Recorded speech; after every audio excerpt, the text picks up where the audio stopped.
Eh, bueno, pues el día de hoy continuamos con la epístola a los Gálatas y la semana pasada se terminó con el capítulo 5, donde se revisaron las obras de la carne y los frutos del Espíritu.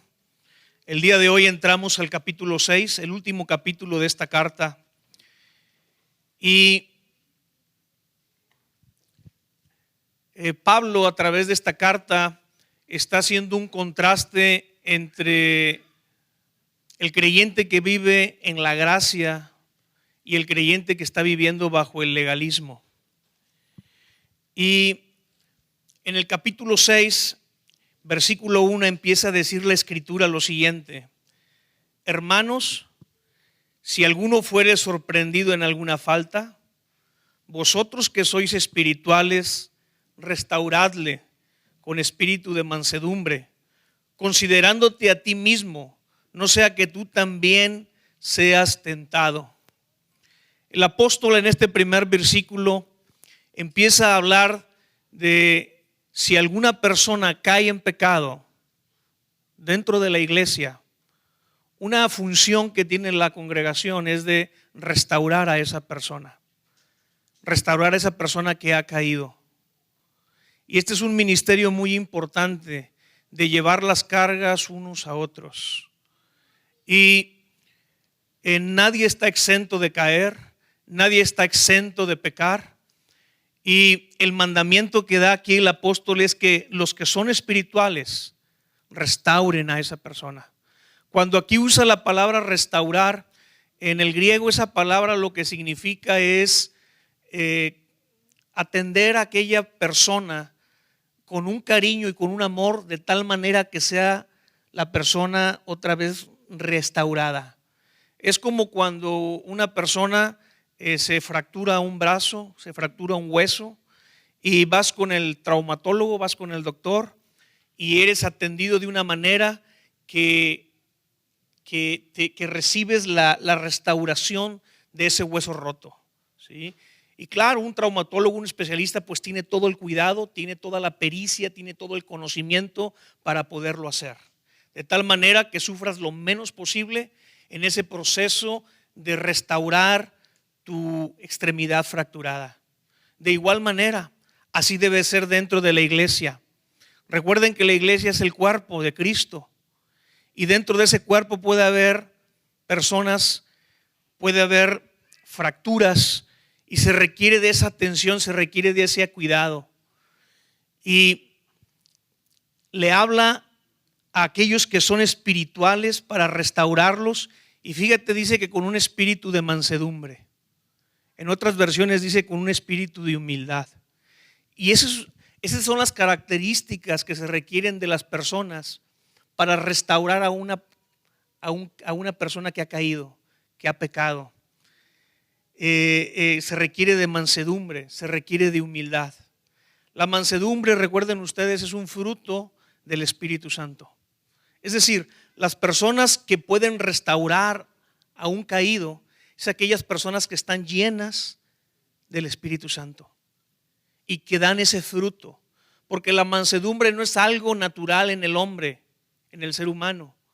El ser humilde y el ser manso no es natural en el ser humano. De hecho, Cristo les decía a sus discípulos: aprendan de mí que soy manso y humilde. Y me llama la atención cuando dice Jesús eso, que les dice a sus discípulos que aprendan esas dos cosas. No les dice aprendan de mí cómo sano, o cómo hago milagros, o cómo camino sobre el agua, o cómo predico. No. Señor Jesús les dice a sus discípulos: aprendan de mí a ser mansos y humildes.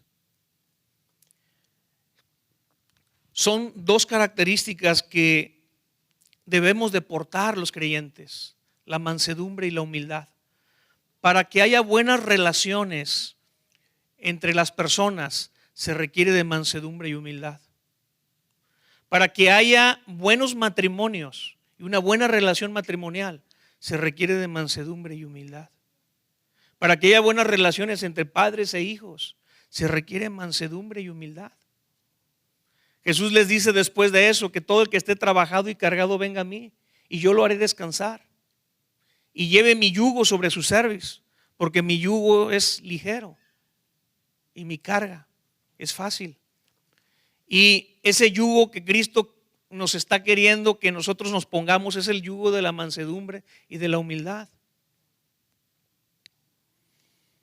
Con ese espíritu de mansedumbre es que nosotros tenemos que atender a aquel que ha caído, a aquel que ha pecado y volverlo a restaurar. ¿Sí? Cuando nosotros nos acercamos a una persona porque ha pecado, porque ha caído, lo hacemos con la intención de restaurarlo. ¿Sí? Es el único propósito. No es el propósito de llegar de llegar y regañarlo, de hacerlo sentir mal, de hacerlo ver su error. Ese no es el objetivo. Y esto aplica en todas las áreas, no solamente dentro de la iglesia, aún dentro de la familia. Cuando tú vas a hablar con un familiar, puede ser en el matrimonio, con tu esposo, con tu esposa, por algo que ha hecho, que te lastimó, que te ofendió, tú tienes que acercarte con la intención de restaurar la relación, no de pelear, no de causar un conflicto mayor. Pero a veces nos acercamos con un espíritu de orgullo, con un espíritu de contienda o con un espíritu legalista. Y aquí más adelante vamos a ver que Pablo hace un contraste entre los legalistas y los que andan en el espíritu. El de espíritu legalista normalmente va a recriminar a aquella persona que ha caído y va a hacerle ver su mal, y que en vez de restaurar, lo que va a hacer es dañar más a esa persona, que de por sí a lo mejor ya se siente mal por la falta o por el pecado que ha cometido. Entonces el apóstol pide que se restaure a esa persona con un espíritu de mansedumbre. Y la mansedumbre es tener control de ti mismo, tener dominio, ser señor de ti mismo. Eso es la mansedumbre. Esa palabra mansedumbre en el griego lo que significaba literalmente es, se le daba ese nombre a un animal salvaje que había sido domado, como por ejemplo un caballo. Caballo salvaje, cuando se le domaba, se le decía que estaba en mansedumbre. Y es tener nuestra fuerza, es tener un dominio de nosotros mismos. Es aquella persona que no se enoja fácilmente, que no se enoja a destiempo, sino sabe ser manso, sabe ser suave para atender una situación difícil. ¿Sí? Por eso es que el apóstol pide que se haga con ese espíritu de mansedumbre. Luego dice, considerándote a ti mismo, no sea que tú también seas tentado. Y es ponernos en los zapatos del otro. Se requiere también de empatía para restaurar a las personas. La empatía es ponerte en el lugar del otro. Saber que en determinado momento tú también puedes caer en lo mismo. Que todos somos vulnerables a pecar. Que todos somos vulnerables a caer. Y considerar eso.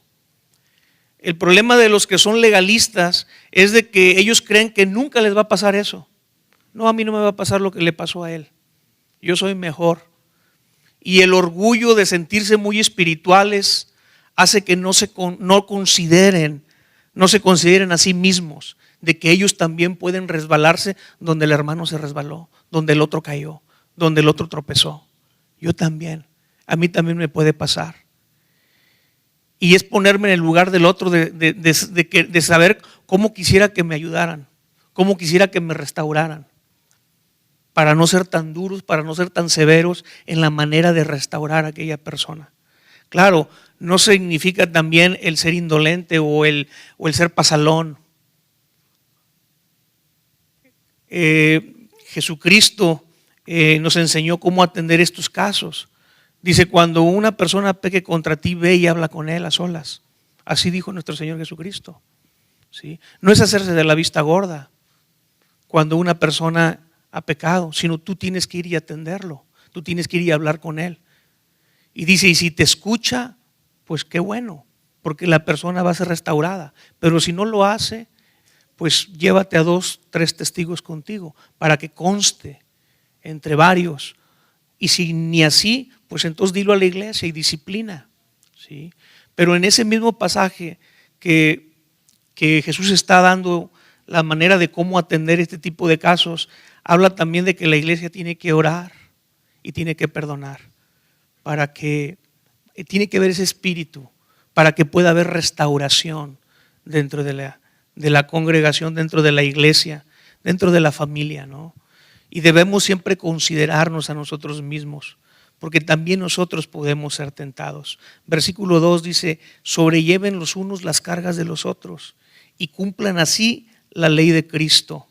Es muy común ver en el Nuevo Testamento esta frase, unos a otros, ¿sí? Encontramos en diversas partes de las Escrituras que amémonos unos a otros, hospedémonos unos a otros, démonos preferencia unos a otros. Y es frecuente que encontremos esta frase, unos a otros. Ahora aquí la Escritura dice: sobrelleven las cargas unos a otros, ¿sí? Y a veces hay cargas tan pesadas que el hermano necesita aquella persona que le ayudemos, porque no puede solo, ¿sí? Y se requiere de que la iglesia ayude a sobrellevar esas cargas unos a otros. Cuando una persona cae, cuando una persona peca, a veces son pecados donde requiere esa persona ser restaurada, y es sobrellevar esa carga, ¿sí? Cuando una mano se fractura, pues el resto del cuerpo sobrelleva a esa extremidad enferma hasta que no es sanada o es restaurada. Y así nosotros tenemos que sobrellevarnos unos a otros. A veces hay situaciones en que la persona no encuentra la salida y requiere del apoyo por parte de otros. Y dice que de esta manera se cumple la ley de Cristo. ¿Cuál es la ley de Cristo? Pues lo que el apóstol Pablo ya nos ha dicho en el capítulo 5, que es el amor al prójimo. El amor a Dios, pero el amor al prójimo. Y esa es la ley de Cristo. Y la manera de nosotros manifestar el amor es cuando ayudamos al necesitado, cuando ayudamos a aquel hermano a llevar aquella carga que está pasando. Tal vez es una prueba, tal vez es un problema económico, tal vez es un problema familiar, y que no puede solo. Aquel problema lo está aplastando porque sobrepasa su capacidad. Pero estamos los demás para poder echarle la mano y poder ayudarlo. Dice el versículo 3: porque el que cree ser algo, no siendo nada a sí mismo, se engaña. De repente hay personas que creen que pueden sobrellevar las cargas solos, que no necesitan la ayuda de nadie más, y ni siquiera se acercan para pedir la ayuda, ¿sí? Ese es el otro extremo, ¿no? Esas son las personas orgullosas que sienten que pueden solos, pero la realidad es que hay situaciones de repente que sobrepasan nuestra capacidad, y es cuando nosotros tenemos que acercarnos a la iglesia para pedir esa ayuda, para pedir ese apoyo, para pedir aquella consejería, ¿sí? Pasa de repente con matrimonios que están emproblemados y que ya no saben qué hacer, pero sin embargo el orgullo los detiene a venir a pedir consejería. No buscan a los pastores, no buscan el consejo, y se están hundiendo y están en arenas movedizas donde los está matando, pero no son para pedir ayuda. Tenemos que tener la humildad para reconocer cuando algo nos sobrepasa y necesitamos del apoyo, necesitamos de las oraciones de los demás. Dice el versículo 4: así que cada uno someta a prueba su propia obra, y entonces tendrá motivos de gloriarse solo respecto de sí mismo y no de otros. Aquí algo importante es que no debemos de compararnos con los demás, ¿sí? Los legalistas tendían a compararse con el prójimo, ¿no? Y sobre todo buscando el prójimo que había caído o que era menos. Está como la parábola del fariseo y el publicano que nos cuenta nuestro Señor Jesucristo. Aquel fariseo que oraba a Dios y decía: gracias, Señor, porque yo diezmo, porque yo me congrego, porque yo oro, porque yo ayuno, no soy como este publicano, ¿no? Y entonces ese orgullo fariseico legalista, lo hacía compararse con aquella persona que él consideraba era menos. Y si nosotros nos ponemos a compararnos con gente, pues siempre va a haber gente que está por abajo de nosotros y que eso va a provocar en nosotros un falso orgullo, ¿no? De creer que estamos bien comparados con. Pero el estándar con el cual nos debemos de comparar no es con otra persona, sino es con Cristo. Y al compararnos con Cristo nos vamos a dar cuenta de nuestras deficiencias.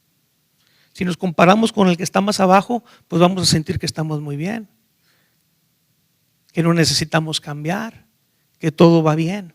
Pero cuando nos comparamos con Cristo, saltan entonces todos los defectos y todas las deficiencias que tenemos. Dice el versículo 5, porque cada uno llevará su propia carga. Y a veces parece una contradicción porque el versículo 2 dice, sobrelleven las cargas unos a los otros. Y el 5 dice, cada uno lleve su propia carga. Y tal parece como que el apóstol Pablo aquí se está contradiciendo. Pero no se está contradiciendo, porque la palabra que utiliza para carga en el versículo 2 y en el versículo 5 es diferente. La palabra carga en el versículo 2 habla de una carga extremadamente pesada, que no la puede llevar una sola persona, sino se requiere de la ayuda de varios. Y la palabra carga en el versículo 5 se refiere a una mochila, ¿sí? O sea, una carga ligera, algo que puedes llevar a cuestas, ¿sí? Y esto me habla de que hay situaciones en las que yo necesito la ayuda de otros, pero hay responsabilidades que son exclusivamente mías. Por ejemplo, mi carro se puede descomponer en un momento en el que en la mañana tengo que llevar a mis hijos a la escuela. Salgo, no prende el auto, pero está el vecino al lado y él me puede echar la mano de llevar a mis hijos a la escuela. Esa es una manera de llevar esa carga en ese momento. Pero algo muy diferente es de que él ocupe mi posición como padre. Esa responsabilidad, esa carga es exclusivamente mía, no de mi vecino. En ese momento me podrá ayudar con ese problema, pero mi responsabilidad de educar a mis hijos y de ser el padre para ellos, esa nada más es exclusivamente mía. ¿Sí me entiendes? Entonces esa es la diferencia entre estas dos palabras que utiliza aquí el apóstol Pablo. En el versículo 6 dice, el que es enseñado en la palabra, haga partícipes de toda cosa buena al que lo instruye. Y aquí el apóstol Pablo empieza a hablarnos de un precepto, después nos va a hablar de un principio y después de una promesa. Y el precepto es este, que compartamos las bendiciones unos a otros. Y aquí empieza a decir en el versículo 6 que el que es enseñado en la palabra haga partícipe de toda cosa buena al que lo instruye. El maestro comparte los tesoros de la palabra y el discípulo o el instruido comparte sus tesoros materiales con el que lo instruye, ¿sí?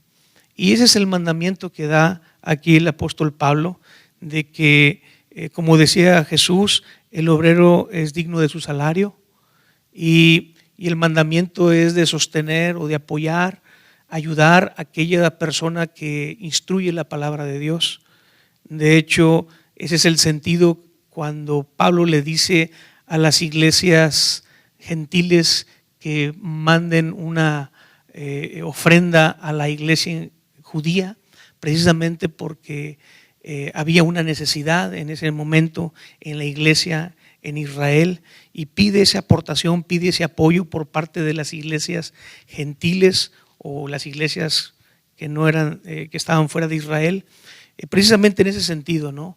De bendecir con nuestras cosas materiales a aquel que nos bendice con las cosas espirituales, ¿sí? Y ese es el precepto. Y el principio es lo que dice en el versículo 7 y versículo 8, cuando dice: no os engañéis, Dios no puede ser burlado, pues todo lo que el hombre sembrare, eso también segará. Porque el que siembra para su carne, de la carne segará corrupción, mas el que siembra para el espíritu, del espíritu segará vida eterna. Y este es el principio de la siembra y la cosecha. Y aquí Pablo está comparando el dinero o las posiciones económicas como una semilla, ¿sí?, que se está sembrando. Y en este principio dice que lo que siembras vas a cosechar, ¿sí? Y no hay falla, porque si tú siembras maíz, vas a cosechar maíz. Si tú siembras trigo, vas a cosechar trigo. Sería impensable que siembras maíz y coseches limones o naranjas. Siempre vamos a cosechar lo que sembremos, ¿sí? Y vamos a cosechar de acuerdo a nuestra siembra. El que siembra escasamente, escasamente segará. El que siembra en abundancia segará, ¿sí? Y aquí habla de esa semilla que es el dar, el ofrendar, el dar de nuestras posesiones materiales. Pero también habla en el versículo 8 de tener cuidado donde sembramos, ¿sí? Y aquí básicamente habla de dos tipos de tierra: el espíritu y la carne, ¿sí? Y tenemos que tener mucho cuidado donde estamos sembrando, porque el versículo 8 dice que el que siembra para el espíritu, del espíritu segará vida, pero el que siembra para la carne, de la carne segará corrupción. Entonces hay que tener cuidado donde estamos sembrando, ¿sí? A veces sembramos nuestra economía en cosas que son carnales y no son de provecho, al menos no le dan gloria a Dios.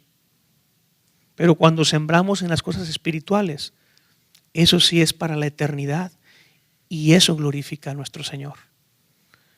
Y hay que tener cuidado donde estamos poniendo nuestros tesoros, ¿sí? Porque donde esté vuestro tesoro, ahí estará el corazón. Si estamos poniendo nuestros tesoros en cosas carnales, pues es que ahí está tu corazón. Si estamos poniendo nuestros tesoros en cosas espirituales, es porque ahí está nuestro corazón. Y la manera como nosotros manejamos nuestras finanzas habla mucho de qué tan espirituales somos. Si de algo habla la Biblia es precisamente de la administración del dinero. Y la administración del dinero me habla mucho de qué tan espiritual eres, dependiendo de dónde estés sembrando. Sembrando en la carne o sembrando en el espíritu. Y ya la clase pasada vimos los frutos de cada uno de los dos. No os engañéis, Dios no puede ser burlado, pues todo lo que el hombre sembrare, eso también segará, ¿sí? Porque el que siembra para su carne, de la carne segará corrupción, mas el que siembra para el espíritu, del espíritu segará vida eterna. No nos cansemos pues de hacer bien, dice el versículo 9, porque a su tiempo segaremos si no desmayamos. Dentro de este principio de la siembra y la cosecha hay dos factores que son importantes. Así como la semilla y la tierra son dos elementos importantes, porque si tú no tienes semilla o no tienes tierra, pues tú no puedes sembrar. Tú necesitas la semilla y la tierra, es decir, esos dos elementos, ¿sí? Y aquí hablamos del elemento dinero ahorita, pero hablando de la semilla, ¿no? Pero hay otros tipos de semilla que también nosotros estamos sembrando. Y una de ellas son tus palabras, tus actitudes y tus acciones. Cada una de esas cosas son semillas que tú estás sembrando. Y yo quiero decirte una cosa, todos los días estamos sembrando palabras, actitudes y acciones. ¿Y dónde las estás sembrando? En los corazones que son la tierra de la gente que te rodea. Empezando por tu familia. Si eres casado, en tu matrimonio. Si eres hijo, con tus padres y hermanos. Y ahí estás sembrando todos los días palabras, acciones y actitudes, ¿sí? Y el problema en esto es de que aquí no hay semilla neutra, sino que tus palabras o son buenas semilla o son malas semilla. Tus acciones son buenas semillas o malas semillas. Tus actitudes son buenas semillas o malas semillas, ¿sí? Entonces tenemos que tener cuidado de dónde estamos metiendo la mano para sembrar y qué es lo que estamos sembrando. Por eso tenemos que cuidar lo que hablamos, tenemos que cuidar nuestro comportamiento, nuestra conducta, lo que hacemos. Porque la gente que te está viendo y que te está escuchando, tú le estás sembrando. Tú le estás sembrando, ¿ok? Y cuando hablamos en el versículo 9 de dos factores, estamos hablando en este principio de la siembra y la cosecha del factor multiplicación y el factor tiempo. El factor multiplicación lo que me enseña es que cuando tú siembras un grano, una semilla, tú no vas a obtener una semilla, sino vas a obtener muchas semillas.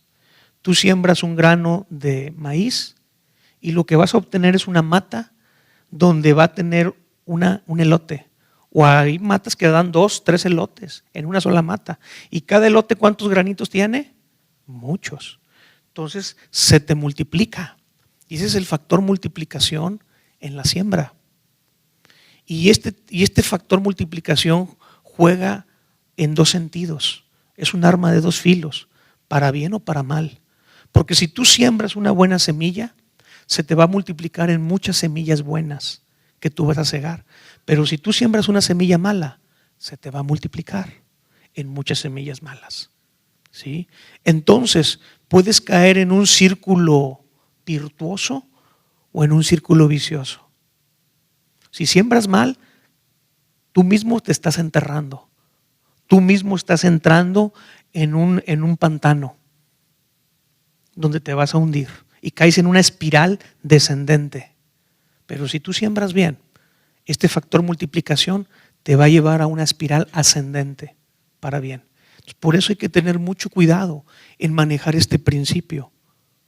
El otro factor es el tiempo. ¿Qué significa este factor? Que yo siembro ahorita, pero no cosecho mañana. Yo siembro en una estación y cosecho hasta la otra estación. ¿Y esto qué me enseña? A tener paciencia, a ser paciente, muy paciente, a saber que este principio es un proceso. Yo siembro ahorita, pero lleva un tiempo para que brote la hierba, brote el arbolito, brote la mata, crezca y después madure y luego dé el fruto y luego ese fruto madure. Es todo un proceso y eso requiere de paciencia, ¿sí?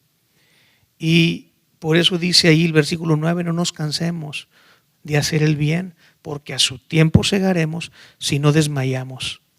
Hay gente que está desmayando, hay gente que se está cansando y se está desmayando en la obra, porque no ve fruto, porque está sembrando, y créeme que el proceso de sembrar es cansado, ¿sí? Si algo es trabajo es sembrar, y pregúntale a alguien que es agricultor de veras. Mira, estar bajo el sol y estar sembrando no es tarea fácil, ¿sí? Y es un trabajo rudo, es un trabajo cansado, un trabajo agotador. Pero la promesa en la palabra es de que sin lugar a duda vas a cosechar. Sin lugar a duda vas a cosechar. Y déjame decirte una cosa, si no cosechas en esta vida, la vas a cosechar en la vida venidera. Pero de que cosechas, cosechas. Si no desmayamos en estar sembrando, en estar haciendo el bien, como dice aquí el versículo 9, ¿sí? Siembra. Dice el versículo 10, así que según tengamos oportunidad, hagamos bien a todos y mayormente a los de la familia de la fe. Este principio de la siembra y la cosecha y de estar sembrando, habla de hacer el bien a todos. ¿Sí? En cuanto nos sea posible y tengamos oportunidad, dice allí, haz el bien. Pero principalmente a los de la familia de la fe. ¿Sí? O sea, esto nos habla de enfocarnos, ¿no? De suplir primero las necesidades de la casa para luego suplir las necesidades de afuera. Y en esto hay que ser equilibrados, porque de repente hay gente que se desvive por atender afuera, descuidando lo de adentro. Y eso no se vale. No le puedes quitar el pan a tus hijos para dárselos a otros. Y hay gente que lo hace.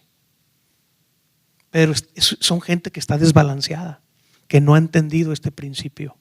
¿Sí? Un padre de familia primero atiende a su casa y luego atiende el barrio, atiende la vecindad, pero primero la casa. Y eso es lo que el apóstol Pablo nos está enseñando. ¿Sí? Muy bien. Dice, seguimos ahí, dice el versículo 11. Mirad con cuán grandes letras os escribo de mi propia mano. Y aquí el apóstol Pablo empieza a escribir, dice allí, con su propia mano, el final de esta carta, y dice que escribe con grandes letras.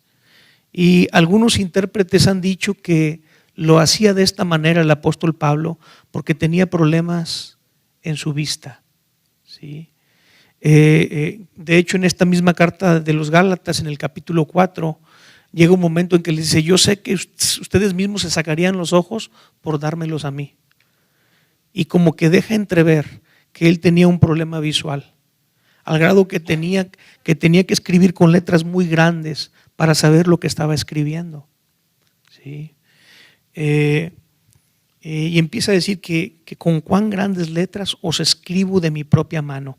Había cartas que él dictaba, y había gente que eran pues escribas, porque esa era la función del escriba, escribir, y que Pablo dictaba y el escribiente anotaba y hacía la carta, ¿no?, dictada por el apóstol Pablo. Pero aquí dice él que él mismo está escribiendo de su puño, ¿sí? Está escribiendo de su puño y escribe con grandes letras. Esa es la interpretación que le dan algunos. Otros dicen que lo escribe con grandes letras porque quiere resaltar precisamente esta parte de la carta y quiere dar un énfasis para concluir esta carta, ¿no? Y dice el versículo 12: todos los que quieran agradar en la carne, estos os obligan a que os circuncidéis, solamente para no padecer persecución a causa de la cruz de Cristo. Y aquí el apóstol Pablo empieza a decirles que los legalistas que querían que se circuncidaran, los creyentes, lo hacían solamente, como dice ahí al final del versículo 12, para no padecer persecución a causa de la cruz de Cristo, ¿sí? Eran estos hombres legalistas que abogaban por la circuncisión. Le querían hacer creer a los creyentes que ellos eran cristianos. Pero cuando venían los seguidores de la ley de Moisés, les querían hacer ver que ellos también obedecían la ley, de tal manera que ellos querían estar bien con todos, de tal manera de no sufrir persecución, de no sufrir ataques, de no sufrir que les dijeran cosas. No estaban dispuestos a sufrir. Y entonces preferían ellos ser camaleones. Cuando estoy con los cristianos, pues me hago cristiano. Cuando estoy con los de la ley, pues me hago como los de la ley. Cuando estoy en el mundo, pues me hago como los del mundo. Y se adaptan a todo ámbito para ser aceptados, para ser recibidos. Y de repente así hay creyentes, así hay cristianos, ¿verdad? Que aquí se adaptan el domingo y saben decir aleluya, gloria a Dios, y saltan y alaban. Pero cuando están allá en el trabajo o en la escuela, se hacen a como son la gente de allá. Y si allá hablan maldiciones, también ellos hablan maldiciones. Si cuentan chistes rojos, también ellos participan de los chistes rojos y de las vulgaridades, porque quieren ser camaleones, ser aceptados por todos. Pero tenemos que entender que el creyente verdadero, el cristiano verdadero, siempre va a chocar contra la corriente de este mundo, y eso va a causar conflictos. El mismo apóstol Pablo sufrió persecución. ¿Por qué causa? Pues por la cruz, porque él predicaba de Cristo, y precisamente quienes lo persiguieron fueron los hombres legalistas, los fariseos, los que querían seguir practicando la ley, pensando que por practicar la ley iban a ser salvos por las cosas que hacían, cuando Pablo les decía: no es por la ley, la salvación no es por lo que tú puedes hacer, no es por obras, sino es por gracia. No se necesita la ley. Y entonces por eso era atacado, por eso fue perseguido. Muchas de las veces a punto de morir. En algunas cartas dice: me consideraron muerto, ¿verdad? Después de ser apedreado. Y te das cuenta que el apóstol Pablo está dispuesto a sufrir por la causa del evangelio, cosa que estos hombres que se decían líderes cristianos no estaban dispuestos a hacerlo. Preferían ser camaleones, para estar bien con todos. Pero no puedes estar bien con todos. O estás bien con Dios y estás mal con el mundo, o estás bien con el mundo y estás mal con Dios. No se pueden las dos cosas. No puedes servir a dos amos, porque quedarás bien con uno y quedarás mal con el otro. Sí. Y entonces les dice eso: todos los que quieren agradar, todos los que quieren agradar en la carne, estos os obligan a circuncidaros. Estos hombres legalistas eran persuasivos, tenían esa característica. Persuasivos, eran buenos vendedores, o sea, sabían vender. ¿Sí? De repente hay unos vendedores increíbles que si te dejas tantito te venden piedras y se las compras, de lo bueno que son, de lo elocuente que son, de lo político, de la manera, ¿no?, de envolver.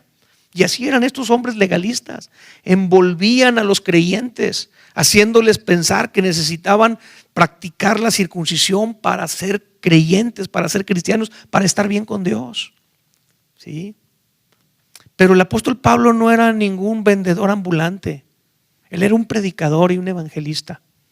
Nosotros no estamos para vender el evangelio al mundo. ¿Sí? No estamos para malbaratar el evangelio.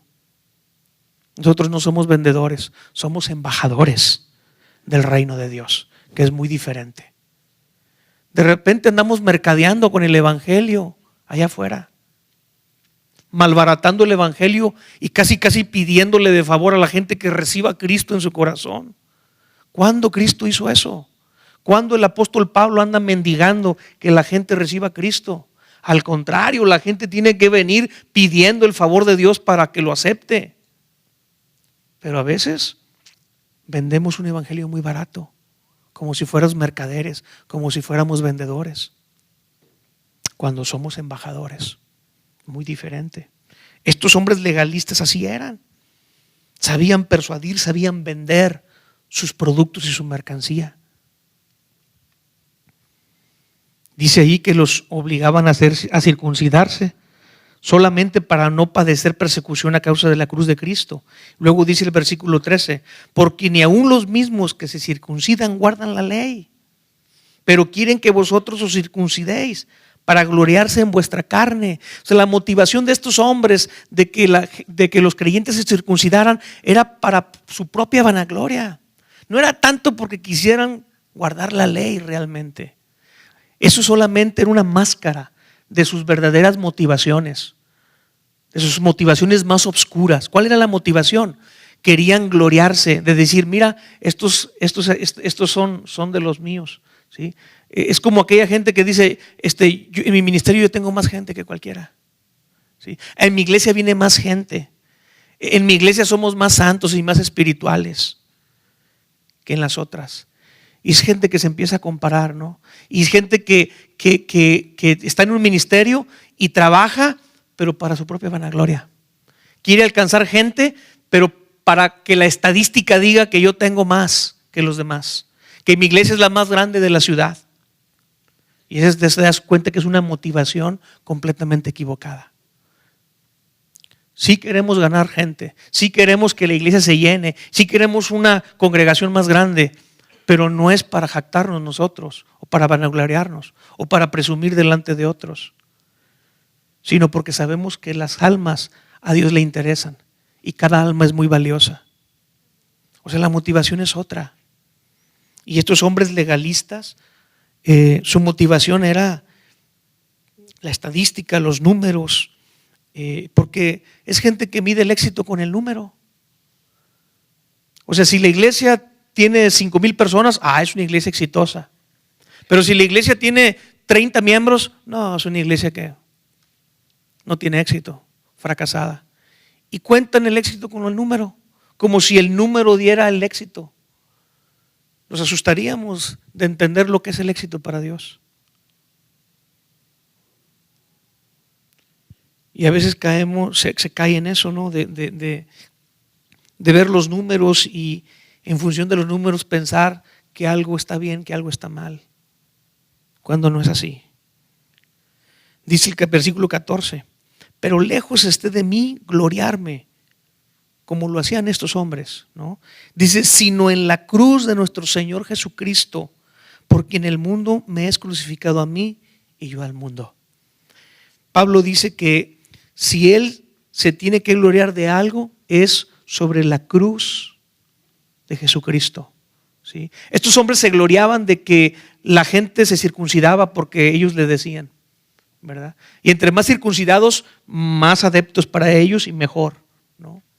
Pero aquí el apóstol Pablo dice, yo no me glorío de eso, yo me glorío de la cruz de nuestro Señor Jesucristo. Y cuando dice el apóstol Pablo que él se gloría de la cruz de Jesucristo, no entendamos que no se está gloriando de la cruz como instrumento de muerte, ¿sí?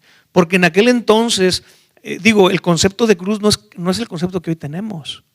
El concepto de cruz que había en aquel entonces era un concepto malo. Es un concepto de que era la forma de morir de la persona más vil, de la forma más humillante. Entonces, inclusive para el romano, el ciudadano romano intelectual, oculto, ni en sus pláticas mencionaban la cruz siquiera, porque era algo repulsivo, algo repugnante, algo feo, algo para lo peor, ¿sí? Hoy en día pues no, hoy lo aportamos, no la colgamos en alguna cadena, la tenemos ahí en algún cuadro, ¿no? La ponemos en la solapa de un saco, pero entendamos que el concepto en aquel entonces era muy diferente. Y sin embargo aquí el apóstol Pablo dice, yo me glorío en la cruz, yo me glorío en la cruz, ¿sí? Para el judío era inconcebible gloriarse en la cruz. Porque la cruz era algo maldito, era un lugar de maldición. Porque dice la Escritura, maldito el que es colgado en un madero, ¿sí? Y entonces, pues, tanto para el romano como para el judío era algo que no les cabía aquí. Pero sin embargo, Pablo dice, yo me glorío en la cruz de Cristo. ¿Y a qué se refería el apóstol Pablo cuando dice que él se gloriaba en la cruz de Cristo? Se gloriaba no tanto en la cruz, sino quien estaba en la cruz. Cristo colgado es lo que hacía que el apóstol Pablo se gloriara, porque él conocía a quien estaba ahí colgado. Lo conocía. Sabía que era el Salvador. Sabía que era el Cordero de Dios que quitaba el pecado del mundo. Sabía y conocía a Jesucristo. Y cuando dice yo me glorío en la cruz de Cristo, se estaba gloriando en la persona de Jesús, de que él era el Mesías. Antes, cuando Pablo era Saulo de Tarso y que era un fariseo de fariseos, un recalcitrante, estudiado a los pies de Gamaliel, un hombre sumamente intelectual, pues él no tenía problemas en su teología de saber que el Mesías iba a venir. Pero es muy diferente entender que el Mesías que iba a venir para ser crucificado, muerto en la cruz. Es algo que para los judíos no cabía, que su Mesías fuera a venir y morir en una cruz, es algo que no les entraba. Pero cuando Pablo es tocado por Jesús en ese camino a Damasco, él entiende eso, él entiende que Jesús, el que está crucificado allí en esa cruz, es el Mesías. Por eso muchos judíos ortodoxos no lo aceptan. No aceptan a Jesús como el Mesías, porque no es posible que el Mesías, el ungido de Dios, el Cristo, esté colgado en un lugar de maldición. Por eso no lo aceptan. Pero a Pablo le fue revelado eso, y él conocía. ¿Por qué más se gloriaba Pablo de la cruz de Jesucristo? Porque él sabía el poder que había en esa cruz. Poder de crucificar tu propio yo, tu carne y el mundo. Algo que la ley no podía hacer. Solamente la cruz de Jesucristo. Bueno, dice allí, pero lejos esté de mí gloriarme, sino en la cruz de nuestro Señor Jesucristo, por quien el mundo me es crucificado a mí y yo al mundo. Porque en Cristo Jesús ni la circuncisión vale nada, ni la incircuncisión, sino una nueva creación. Uno de los propósitos de Jesucristo venir y morir en la cruz fue precisamente hacer una nueva creación.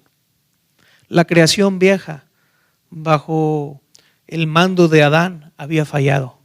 Pero ahora, en este segundo Adán, el primer Adán fracasó, pero este segundo Adán alcanzó la victoria. Alcanzó la victoria y hay una nueva creación. Dice la Escritura en otra parte que nuevas criaturas somos. Lo viejo ha quedado atrás. Todas las cosas son hechas nuevas. Y de eso habla aquí el apóstol Pablo. Somos una nueva creación gracias a ese sacrificio de Jesucristo en la cruz. Es que somos nuevas criaturas, cosa que la ley no podía hacer. Al contrario, la ley cuando mal se interpretaba producía jactancia y orgullo religioso, porque buscaban cumplir con la ley y cuando sentían que la cumplían se sentían como pavos reales, yo sí puedo, cuando realmente no la estaban cumpliendo. Tú puedes leer Mateo en el capítulo 5 y 6 y 7, el Sermón del Monte, cómo Jesucristo les hace ver a sus discípulos que los que dicen cumplir la ley realmente no la estaban cumpliendo, porque el estándar que estaban poniendo no era el correcto. Jesús llegó para poner el estándar correcto a la ley y darse cuenta que es imposible para el ser humano poderla cumplir. Dice el versículo 16, y a todos los que andan conforme a esta regla, paz y misericordia hacia ellos y al Israel de Dios. Versículo 17, de aquí en adelante nadie me cause molestia porque yo traigo en mi cuerpo la marca del Señor Jesús. Aquí el apóstol Pablo habla de que él lleva marcas y ya no la marca de la circuncisión, sino las marcas de Cristo. ¿Cuáles eran esas marcas de Cristo? Por las que sufrió por causa de la persecución. ¿Sí? Si alguien tenía de qué jactarse de esas marcas, ese era Pablo. ¿Cuántas veces no fue flagelado? ¿Cuántas marcas tú crees que traía? ¿Cuántas cicatrices no traía en la espalda ese hombre? ¿Tú crees que las pedradas que le aventaron no le dejaron marcas en su cabeza y en su cuerpo? Tal vez deformidades, porque hubo fractura de huesos al momento en que lo apedrean. Porque no lo apedreaban con piedras chiquitas. ¿Sí me entiendes? Entonces, en la misma persona de Pablo había marcas de su amor por Jesucristo. Habla de que él estuvo dispuesto a sufrir y hasta ir a la muerte por el evangelio. Cosa que estos hombres legalistas no estaban dispuestos. Estos hombres legalistas no sabían lo que era sufrir por causa del Señor. Estos hombres vivían en su torre de marfil sin sufrir absolutamente nada y no querían sufrir. Entonces Pablo se jactaba de eso, ¿no? De que él portaba esas marcas. Ahora, en aquel entonces era común que las personas que tenían sus dioses, sus ídolos, a veces se marcaban en su cuerpo con esos dioses, como una manera, o sea, de portar, de manifestar ese orgullo que sentían por sus ídolos, ¿sí? Cuánto más Pablo, ¿no? Que lleva las marcas de Cristo en él. Algo que también era común en aquel entonces es que los esclavos eran marcados, ¿sí? Y por el tipo de marca al verla sabían quién era el dueño de esa persona. Es como el ganado el día de hoy, ¿no? A las vacas se les marca y por el tipo de marca tú te das cuenta quién es el dueño, de qué rancho son. Pues las marcas que llevaba Pablo hablaban de quién era su dueño, Jesucristo, ¿sí? Porque él se decía mismo esclavo de Jesucristo. Cada vez que Pablo habla de que siervo de Jesucristo, la palabra ahí es doulos, ¿sí? No es diácono, es doulos. Y doulos en el griego lo que significa esclavo. El mismo Pablo se presentaba a sí mismo como el esclavo de Jesucristo, ¿no? Y bueno, finalmente dice el versículo 18, hermanos, la gracia de nuestro Señor Jesucristo sea con vuestro espíritu. Amén. Y me gusta que la última frase que el último versículo con el que cierra esta carta el apóstol Pablo, termina hablando de la gracia, al igual como empezó esta carta. Cuando tú lees Gálatas 1, primeros versículos, te das cuenta que él abre esta carta hablando de la gracia. Y es que esta carta es la carta de la gracia, donde les hace ver a los creyentes que la salvación solamente es por gracia, no es por la ley, ¿sí? No es por judaizar, no es por circuncidarse, sino es por la gracia de Dios, es por fe, ¿sí? Para que nadie se gloríe. Amén. Ok, muy bien. Pues aquí termina esta carta y vamos a hacer una oración para cerrar este tiempo. Señor, te damos tantas gracias por tu palabra y gracias, Señor, por el amor que tú has derramado sobre nosotros a través de la persona de nuestro Señor Jesucristo. Te damos gracias, Señor, porque tú nos amaste a nosotros primero. Tú viniste para salvarnos, Señor. Te damos gracias, oh Padre, que no es por obras, que no es por guardar la ley, cosa que ninguno de nosotros podríamos hacerlo, sino es por gracia, es por tu amor, Señor. Es por la fe en el sacrificio de nuestro Señor Jesucristo. Gracias, Padre, que ya no estamos bajo la ley, sino estamos bajo tu gracia y queremos mantenernos en esa gracia, Señor, sabiendo que nuestra única esperanza es de que tú tengas misericordia de nosotros, sabiendo que tú ya lo has hecho todo por nosotros, que nosotros no tenemos que hacer nada, solamente creerte, Señor, solamente seguirte a ti, Padre. Señor, ayúdanos a amar como tú nos has amado, a podernos amar unos a otros y a servirnos y a poder sobrellevar las cargas unos a otros. Ayúdanos a ser sensibles, Señor, con aquellos que han caído y poderlos restaurar y poderlos injertar nuevamente. Aún oramos por aquellos que un día profesaron y te aceptaron como su Señor y Salvador, pero que por alguna razón han caído y se han apartado del camino. Señor, oramos por esos, porque tu iglesia se extienda a ellos, porque el amor de tu iglesia los alcance y poder ser restaurados nuevamente, injertados en tu vid, Señor. Ayúdanos, Padre, a animarnos, a exhortarnos unos a otros en amor y tener ese espíritu de mansedumbre y de humildad para ayudar al necesitado. Señor, ayúdanos también a bendecirnos unos a otros, bendecirnos con nuestra economía, bendecirnos con las cosas espirituales y que haya esa reciprocidad, Señor, que haya ese intercambio en tu iglesia de ayudarnos unos a otros. Padre, gracias, Señor, por tu palabra y ayúdanos a ser buenos sembradores, a sembrar, Señor, oportunamente, a no desmayar, como dice ahí tu palabra, sino a hacer el bien siempre, sabiendo que hay una promesa de que un día vamos a cosechar y vamos a cosechar en abundancia. Que si sembramos llorando, Señor, regresaremos en gozo por la cosecha tan abundante que tú nos darás. Gracias, Señor, te alabamos y te bendecimos y te adoramos en esta noche, en el nombre de Jesús. Amén. Pues amén. Nos vemos aquí el domingo, Dios mediante, y el viernes, casa de oración, de 7 a 9. Y el sábado en la mañana, varones, 7 de la mañana, en el segundo piso de la cafetería.